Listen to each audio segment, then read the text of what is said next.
A lot of people ask if I'm studying classical homeopathy.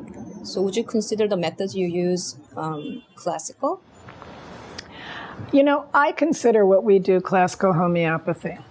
There are what I call fundamentalist homeopaths who claim that if you're using any other method of case taking, it's not classical homeopathy. So for me in classical homeopathy, we need to adhere to the actual principles behind homeopathy as set forth by Samuel Hahnemann. And those are, first of all, the law of similars. Like cures like is the most important aspect of homeopathy, similar suffering. And then we have individuation. Everyone's an individual. That's a very important principle behind homeopathy. Then we have the fact that our substances, our medicines, are both diluted and potentized, which makes them go from material substance to non-material substance. This is probably the biggest problem that medical science has with homeopathy, that we go beyond material.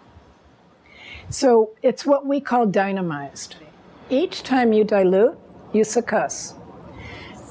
And that makes the remedy stronger and stronger and stronger. So it's exactly less is more.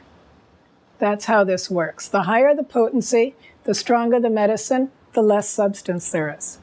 So it's a very important principle in homeopathy.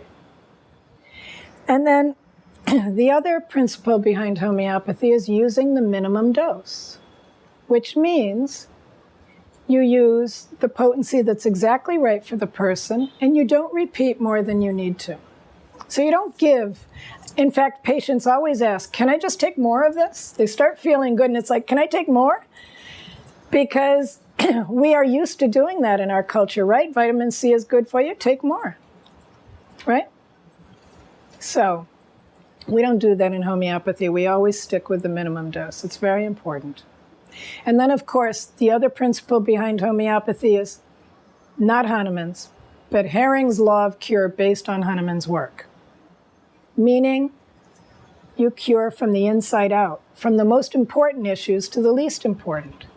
So if you get the right remedy and you're severely depressed, the depression is going to go away long before your eczema. You might come in complaining about your eczema, but in fact, you're not able to function in the world very well because you're so depressed.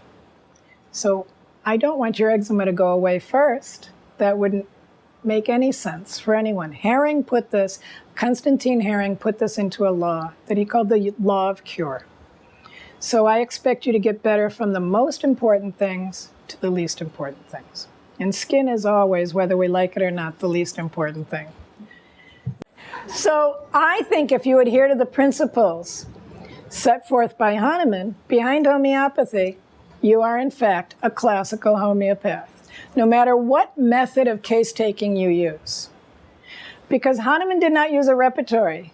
He did not invent the repertory. Boninghausen invented the repertory. So being a classical homeopath does not mean you need to use a repertory. It's just one of the tools.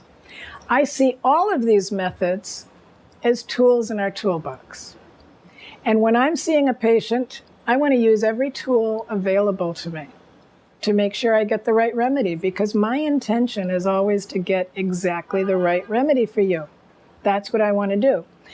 So why would I limit myself to any one method? I wouldn't want to do that. I'd want to make sure that I'm using every tool available to get the best remedy for you. And that makes me a classical homeopath, because I'm basing this all on the law of similars and all the other principles that I just talked about. Whether I use experiential, sensation, or the repertory, it doesn't matter. I just want to get to that right remedy, which I know is similar to you. That's what I'm looking for.